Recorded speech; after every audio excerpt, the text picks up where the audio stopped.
Hey guys, welcome back to this is Sakabato for V-TamerdotEXE over here with a deck preview of a BT6 deck here.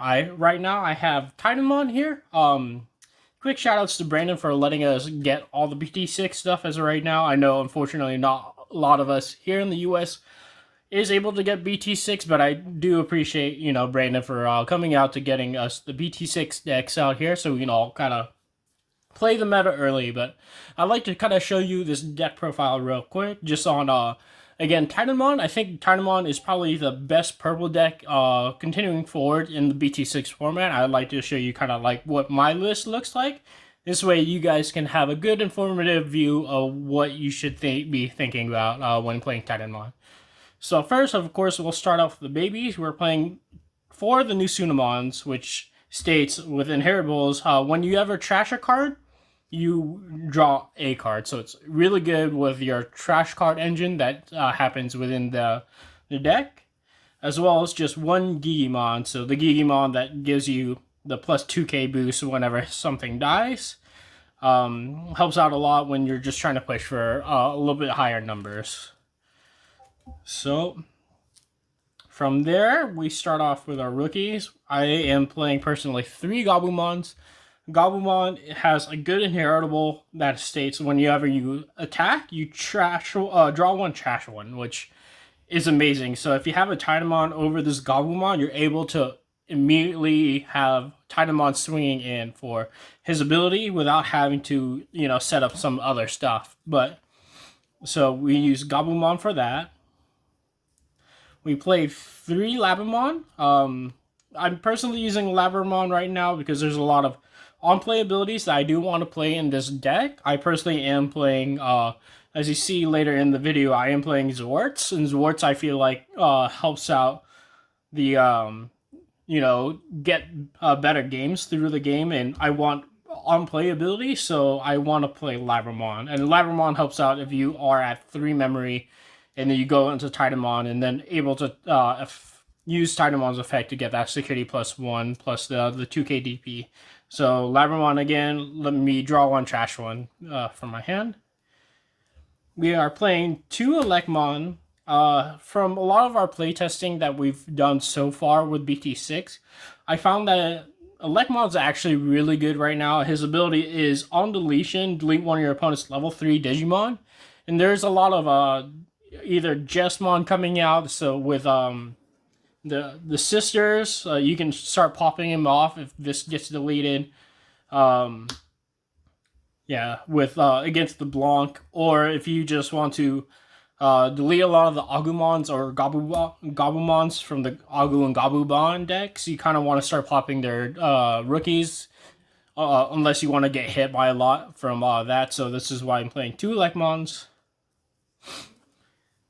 3 Gazimons for the rookies here. We are playing a lot of Gazimons right now, especially since this format introduces the memory boost effects and cutting memory boost effects and a lot of other Digimon effects to kind of choke your opponent out a lot more is what you kind of want to do. So the Gazimons are a lot more needed now, more than ever. A lot of the memory chokers help out so much. And then my last rookies, we're just playing 3 vanillas, 2 Devimons, 1 Candlemon. You can just, play vanillas. Vanillas help out, continue choking your opponent. So overall good. So as we get into the champions, we are playing 4 Ginkakumons. This, in my opinion, is probably your most important champion that you want to play. That's where we're playing a full play set of him. He states, with this inheritable, when you trash a card in your memory using one of your effects, you can gain 1 memory. It helps Titamon become a 3 cost instead of a 4 cost, as well as, activate a lot of other memory boosts. If you keep on trashing, you get a lot of memory off of having multiple of these on the field with Digi-Evolution sources over him. So we continue on. We are playing Ginkaku Promote, which has, the 2 Digivolve costs on a rookie, but a 1 Digivolve cost on a champion, which I think is really, really good. Having the Digivolve 1 on top of the champion just to go into another champion is really good.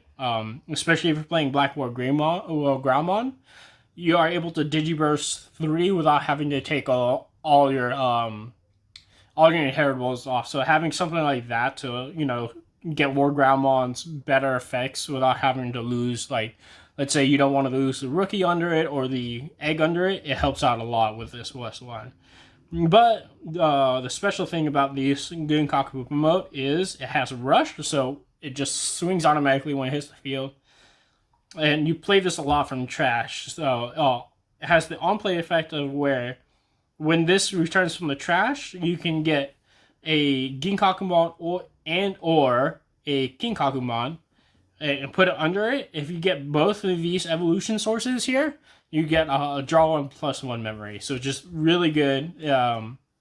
With the other Mega I am playing currently, I think it's really good to actually keep the Mega at a 3 cost as well. So, last but not least, we are playing the 2 Kinkakumons to help off the combos here.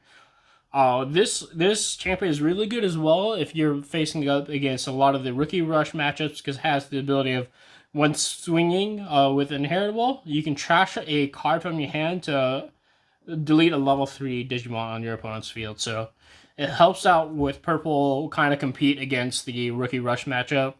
You really want to see this as much as possible, but it's not as good as the other champions. That's why we're only playing at 2 of.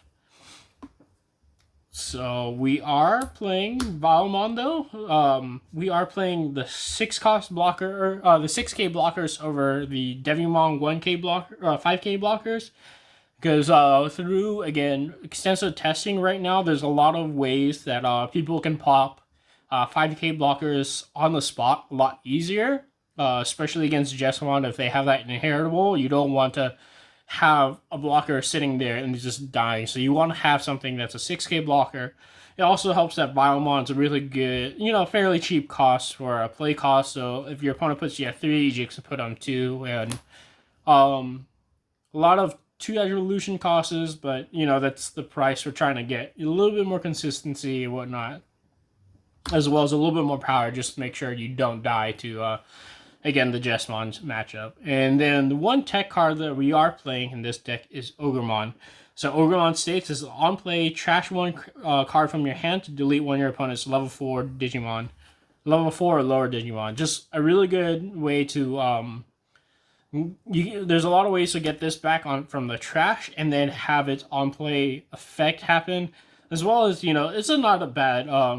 just 5 play cost to just pop something equal to it. So I think it is fairly good. So continuing on, we are playing the ultimates here. We're going through the ultimates. We are playing Black War Groundmon. Black War Groundmon, if you guys remember in BT5, probably just the best purple card in general. Being able to delete one of your own Digimon to restand whatever that's on top of this, as well as that Digiverse 3 to get the free rookie on board. So it helps out. Let's say you just had to go to a Gazimon and go through the chain. You get the Gazimon out, especially if you want to, stop your opponent from using the memory boost that they're probably going to use. So really good card. But I think the best card, ultimate-wise, in this deck is actually Rebellionmon. So Rebellionmon states, when Digivolving, you may trash 1 card from your hand, and this gains blocker and retaliation. This is insane. Being able to trash a card so you're able to continue on with your plays, do what Purple kind of wants to do, get the stuff that from your hand to the trash, do combo off or get stuff in there later on, as well as it being threatened a retaliation blocker, which is insane. Being able to tell Jessamon, no, you can't attack me multiple times. So here's Rebellionmon. I'm willing to trade this Jessamon, your Jessamon for my Rebellionmon kind of deal. Just being able to do that, as well as like I said, continue on with your play so you can get the just good evolution abilities. Good thing to note too, it has the ability, this Digimon gets block and retaliation. So let's say you go Rebellionmon, And the next thing you know, you want to go into your Megas, your Titanmons. The Titanmon will still have blocker, which is insane. A blocker 12k that has retaliation on your opponent's turn, it's hard to beat. The last tech card we are playing, though, in the ultimate slot is Skull Greymon. So whenever you trash Skull Greymon, you're able to put this on the bottom of the evolution stack to gain retaliation, pretty much, for the inheritable, as well as has a decent attack on. When attacking, you may trash one to have this Digimon get 3k DP until end of turn. So if you really need a 10k beater just on ultimate, you can just like, okay, play this, beat it down. It will mostly likely die later on, but you know, if you need to get that damage in, it helps out. So we are going to the main Digimon of this deck, Titamon. So Titamon is insane in my opinion. It has a lot of cool combo ability. This deck in general does not need to look for pieces as much as purple used to do. So purple previously, so let's say in BT5 especially, you're playing Lilithmon, you're playing Lilith Loop, you're trying to look for options, but you're also looking for other ways to kind of set up your Lilith Loop, where Titanmon just, you Digivolve up, and you're not looking for pieces. You're like, okay, here's Titanmon, I'm going to start swinging for a game, and if you have Black Orb Greymon to just keep on swinging in, it just is insane for this Digimon. So it has a Digi-Evolution Digivolving when Digivolving Trash one card from your hand, and then you may play one purple level 4 Digimon from your trash without swinging its memory costs. So let's say you can trash the Ogremon and then bring it back to stop helping a body. Or you get the King Kaku remote. Let's say you have the full line in the trash, you like discard the remote, get it all under, and you technically make this a 3 cost with a promote effect. Or so many ways to make Titanmon a 3 cost, as well as just it being just a really good beater, because whenever you trash a card, you have the your turn once return. When you trash a card from your hand using one of its effects, this Digimon gets plus 2k DP and security plus 1 for the turn. So being able to 14k Digimon that swings in for two security checks is really good. There's not a lot of Digimon in the security that actually will like let this die unless it's option cards. So just having this Titanmon is really good. It as well as bringing more bodies on the field, kind of just like helps go wide with this deck. So the supporting Digimon or Mega that we are playing though is Mastamon. So Mastamon, if you guys remember, it helps you trash the top of each of the Betty's security, but you also get a level 4 in the trash without playing its memory cost. So again, with this deck, you have a lot of on-play abilities to kind of start doing what you want to do, as well as there's ways to make it a lot easier to a 4 cost as well, or a 3 cost instead of a 4 cost Digivolve. So just having that, making boards wide, as well as a decent 12k body, is just really good. Probably also good to know, really good against the security control matchup if you feel like you're struggling in that matchup. So the last, we are playing the level 7s here, so we're playing ours Omnimon Zort. I chose Omnimon Zort over the Zort Defeats because I do want to kind of play a little bit more wider. Like on my play style, it's a little bit more on I want to play wide and force my opponent to deal with multiple things and not just, you know, one whole thing. While Zort Defeat is one really good whole stack, I feel like having multiple stacks that are really good also helps get games better. So we are playing the Omnimon Zort that just makes that board bigger and bigger, kind of like how Mastamon and Titamon also does as well. So with the option cards, though, we are playing 2 memory boosts. So the 2 memory boosts, of course, you play it, you reveal the top 4, you add 1 purple Digimon card from among them and to your hand, and the rest at the bottom.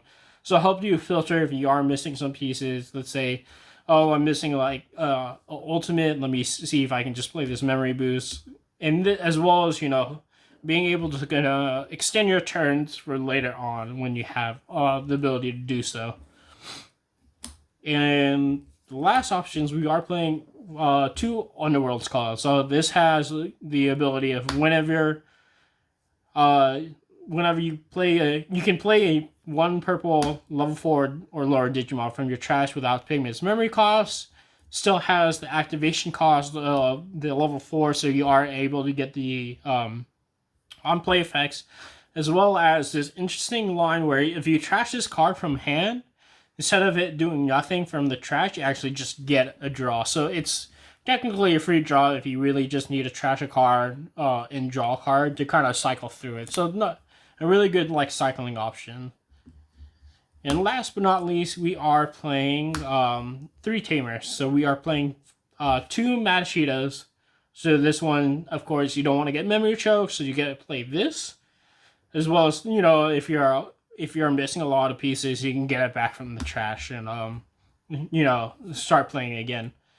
The last one, we are trying the one of Sora and Mimi. So it has the ability of start of my turn. If your opponent does not have a level 4 or lower Digimon in play, you gain 2 memory. So it kind of forces your opponent to kind of, if you have this on field, you kind of play around this to have only either champions or rookies on the field. Just kind of continue on. And then you can kind of punish your opponent by making either your board wide or getting the Titanmon, getting the stack, and then going in. It also has the ability of whenever you attack with a purple Digimon, you can suspend this to draw a card from your deck and then trash a card. So just, again, getting more and more ways to just draw trash is really good. So, but that should be about it for the deck profile. If you guys have any questions, concerns, comments, just leave it down in the comment section below. If you want to see more deck profiles from us, just let us know as well in the comments. Hopefully you guys enjoyed, and looking forward for everybody to play BT6. So see you guys later.